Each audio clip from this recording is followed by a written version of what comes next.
Mon avis sur le combat de Plume de Jais. Cela faisait longtemps, très longtemps, que je n'avais pas été impatiente à l'idée de découvrir un nouveau hors-série LGDC. J'ai beau continuer d'acheter les bouquins traduits en français, j'ai beau continuer de me passionner pour cet univers incroyable, j'avais perdu espoir de retrouver la flamme qui m'habitait plus jeune en suivant les aventures de nos chats guerriers préférés. Les hors-séries LGDC ont toujours occupé une place particulière dans le cœur des fans. Certains d'entre eux sont considérés comme les meilleures œuvres de la franchise, notamment La Promesse de l'élu, La Vengeance d'étoiles filantes et La Prophétie d'étoiles bleues. J'apprécie beaucoup ce format qui arrive encore, parfois, à recapturer l'essence du premier cycle en ayant un narrateur unique, ce qui permet de se focaliser sur ses relations, ses émotions et son cheminement personnel. Cependant, je dois avouer que les hors-séries récemment traduits en français m'ont ennuyé, voire irrité pour diverses raisons, comme L'ombre de cœur de tigre, La vision de vol du papillon ou encore L'espoir de poil d'écureuil. Le seul qui m'a instantanément séduite est Le voyage d'Aile de Faucon et depuis, je souffle. J'avais abandonné l'idée de réellement m'enthousiasmer à la lecture d'un hors-série. Les résumés et spoilers de ceux publiés en anglais ne m'emballaient pas, en tout cas pas suffisamment pour que j'attende leur traduction comme un jour de fête. La seule exception était l'édition spéciale consacrée à Plume de Jais. S'il y a bien un personnage de la saga dont j'ai toujours voulu découvrir les pensées et les réflexions, c'est bien celui-ci. Ces histoires familiales et amoureuses ont été tellement centrales dans la saga qu'il était nécessaire, selon moi, d'avoir enfin son point de vue. Alors j'ai rongé mon frein, ragé en constatant que d'autres bouquins 1000 fois moins intéressants à mes yeux et la priorité auprès de la traduction française, jusqu'à ce que finalement, le combat de Plume de Jais soit enfin disponible. Alors, verdict, est-ce que ce bouquin est à la hauteur de mes attentes ? Commençons par les points positifs. Premier point, la complexité émotionnelle de Plume de Jais. Je ne porte pas le guerrier du clan du vent dans mon cœur, mais s'il y a bien quelque chose que je lui accorde sans peine, c'est qu'il est l'un des personnages les plus profonds, marqués et sophistiqués de la franchise. Quand on y réfléchit, rares sont les félins qui ont été aussi impactés que Plume de Jais par leurs relations et expériences passées sur le long terme. Je ne parle pas de se lamenter pendant 2 chapitres et de ne plus jamais évoquer le défunt concerné après. Je parle d'une véritable perte traumatisante qui façonnera une partie du perso durant toute son existence. Je parle de déception, de chagrin et de désillusion tellement intenses qu'ils le suivront dans chacune de ses décisions, dans chacun de ses choix. Le personnage de Plume de Jais n'a jamais été aussi bien exploré que dans ce hors-série. Qu'est-ce qu'il est rafraîchissant d'avoir un protagoniste aux sentiments confus, nébuleux, troublés. Qu'est-ce qu'il est passionnant de lire des réflexions non linéaires, de constater que le matou a du mal à se comprendre lui-même et à accepter ce que son cœur lui dicte. Qu'est-ce qu'il est fascinant d'analyser, de décrypter un personnage sans cesse en lutte contre ses émotions et pourtant défini par ses souffrances antérieures. Après avoir été très frustrée par le Plume de Jais des cycles 3 et 4, qui se comportait simplement comme un connard ténébreux et aigri avec tout le monde sans réel développement, j'étais tout simplement ravie de découvrir un chat compréhensible prêt à se remettre en question pour améliorer sa vie et celle de ses proches. Deuxième point, Plume de Jais réalise et assume enfin ses fautes. Et ça, c'est vraiment très appréciable. Enfin, Plume de Jais admet qu'il n'a jamais correctement traité Belle de Nuit, qu'il ne l'a jamais considérée à sa juste valeur. Enfin, il prend ses responsabilités vis-à-vis de Pelage de Brume, en acceptant qu'il est à l'origine du mal-être profond de son fils. C'était absolument nécessaire pour moi après le cycle 4, où Plume de Jais rejetait en permanence la faute sur les autres. Nous avons ainsi le droit à une véritable évolution de son personnage, qui s'en sort grandi de la meilleure manière qui soit. Plume de Jais sait qu'il ne pourra pas revenir en arrière, qu'il est trop tard pour sauver son couple avec Belle de Nuit, ou repartir de zéro avec Pelage de Brume. Mais il est désormais en paix avec lui-même, son histoire et ses erreurs, et s'engage à faire au mieux pour un avenir plus apaisé avec ses proches. Belle de Nuit et Plume de Jais sont capables de communiquer de façon constructive dans l'intérêt de leur chaton. Leurs rapports deviennent cordiaux au point qu'ils peuvent plaisanter ensemble. Plume de Jais et Pelage de Brume peuvent se confier l'un à l'autre avec pudeur et respect, sans que la rancune ne pèse plus sur leur duo. Nous quittons les 3 concernés sur une note saine. Le combat de Plume de Jais traite cette petite famille avec une rare justesse et une grande délicatesse. Troisième point, la thématique du pardon. Plume de Jais s'excuse envers tous les félins qu'il a blessés. Il ne se contente pas d'éprouver des regrets et d'y songer. Nous assistons à des discussions concrètes, constructives et matures qui sont rares dans LGDC. Son entretien avec Belle de Nuit m'a particulièrement touchée, mais j'aimerais également souligner ses échanges avec Pelage de Lion et Œil de Jais.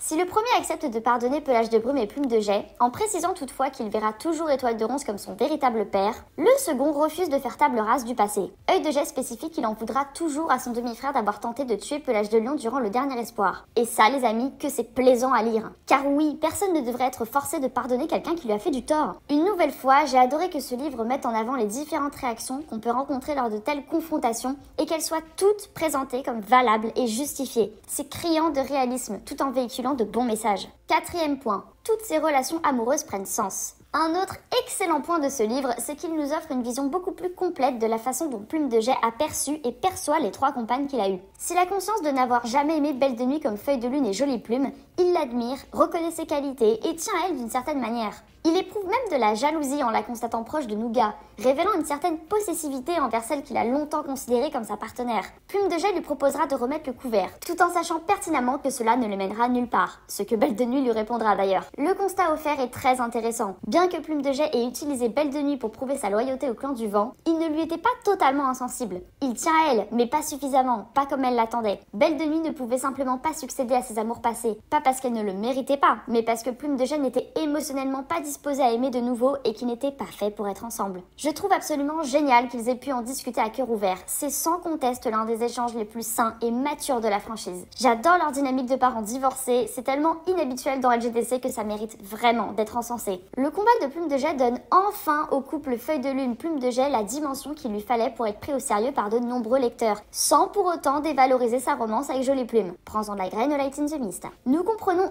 enfin ce que Plume de Jais voit en Feuille de Lune. Observons concrètement qu'elle arrive à percer sa carapace, qu'elle parvient à le faire réfléchir sans le braquer, qu'elle le comprend mieux que personne, qu'elle le met dans tous ses états dès qu'ils sont à proximité. C'est plus que ce que le cycle 2 n'a jamais pu nous proposer. Nous constatons également qu'il continue de pleurer Jolie Plume et que celle-ci a encore un impact considérable dans son quotidien, même après tout ce temps. Pat Cendré déclare d'ailleurs que la fille de Plume Grise est le seul chat que Plume de Jais écoutera toujours. Du moins dans la version anglaise, puisque la version française a un peu amoindri ce passage entre autres. Je ne sais pas pourquoi la traduction supprime ou altère certains extraits de la sorte. Malheureusement, les fans ne lisant qu'en français louent parfois l'essence du texte original. Ce qui est très exaltant dans ce livre, c'est la subtilité des sentiments de Plume de Jais et tout ce qu'il y a à lire entre les lignes. Il a beau se répéter que son amour pour Feuille de Lune s'est terni, qu'il a tourné la page même s'il continue de la respecter et de l'admirer, il est facile de comprendre qu'il s'obstine à refouler ce qu'il ressent véritablement pour la guérisseuse. Il y a plein d'extraits absolument géniaux à décortiquer, il y a énormément de choses à interpréter et je trouve ça beaucoup trop cool. 5e point, les Hermines sont une menace inédite. Que ça fait du bien d'avoir un danger naturel, sans pouvoir ou entité mystique derrière. Beaucoup de gens sous-estiment les hermines, belettes & co, mais ce sont des animaux qui peuvent s'avérer très agressifs et faire de sacrés dégâts.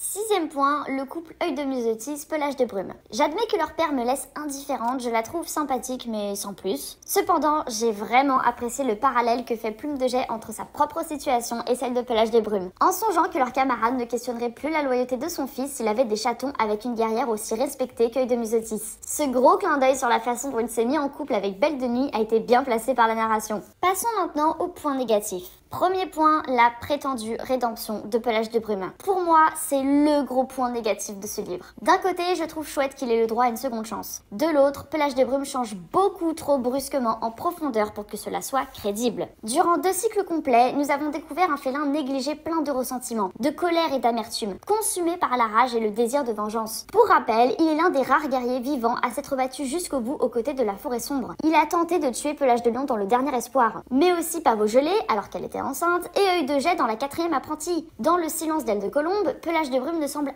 absolument pas regretter ses actes, affichant une attitude plutôt suspecte. Alors, qu'est-ce qui a changé au début du hors-série Le Combat de Plume de Jais, qui se déroule juste après cette nouvelle? Qu'est-ce qui explique une transformation aussi drastique? Pelage de Brume a des problèmes profondément ancrés, une moralité totalement dysfonctionnelle. Il est brisé de plein de manières possibles. Que Plume de Jais commence à s'améliorer en tant que père n'est pas un déclencheur assez puissant pour justifier un changement aussi radical chez Pelage de Brume. Pour être honnête, je suis un peu frustrée par ce choix. Pelage de Brume aurait fait un formidable antagoniste, à la construction claire et aux motifs compréhensibles. Ça aurait été hyper intéressant de voir le fils de Plume de Jais prendre un autre chemin, plus tumultueux et sombre. Il aurait clairement pu endosser le rôle de Plume sombre dans le cycle 6. Deuxième point, l'antagonisation d'Étoile Solitaire. Posons d'abord les bases. Moustache, que j'aimais beaucoup en tant que guerrier dans le cycle 1, m'agace pas mal depuis qu'il est devenu meneur dans le cycle 2. Bien qu'amère et regrettable, la fin de son amitié avec Étoile de Feu et le clan du Tonnerre est totalement compréhensible, et même nécessaire d'un point de vue politique. Néanmoins, je trouve qu'Étoile Solitaire est beaucoup trop hostile et agressif envers ses anciens alliés depuis le cycle 3, sans qu'il ait de réels motifs pour justifier son attitude. Je sais que la team AGDC a très souvent tendance à rendre les chefs totalement stupides, malveillants ou menaçants pour faire avancer l'histoire, même si cela contredit complètement leur caractérisation. Et là, sans dire qu'Étoile Solitaire est méconnaissable, puisqu'encore une fois, il endosse régulièrement le rôle de connard dès que le récit a besoin d'en avoir un, j'ai trouvé que ses propos allaient tellement loin dans ce hors-série que ça en devenait paraît bizarre. Qu'il refuse l'aide d'Étoile de Ronce, ok c'est cohérent. Qu'il soit sur la défensive parce qu'il insiste, ok je comprends. Qu'il le rabaisse en tant que nouveau dirigeant du clan du tonnerre, en mettant en avant son manque d'expérience, pourquoi pas. Mais qu'il plaigne les guerriers de la forêt d'être guidés par Étoile de Ronce parce qu'il est le fils d'Étoile du Tigre, non, on souffle très fort. Déjà, il faudrait un jour lui lâcher la grappe avec ça. Étoile de Ronce a maintes et maintes fois prouvé sa loyauté. Comment peut-on encore douter de sa droiture? Deuxièmement, et comme Pelage de Lion le souligne, Étoile Solitaire est tellement prompte à oublier le soutien que lui a apporté Griffe de Ronce durant la rébellion de Griffe de Pierre. Mais le pire reste à venir. Comment Étoile Solitaire peut se réjouir à l'idée d'envoyer les Hermines sur le territoire du clan du Tonnerre,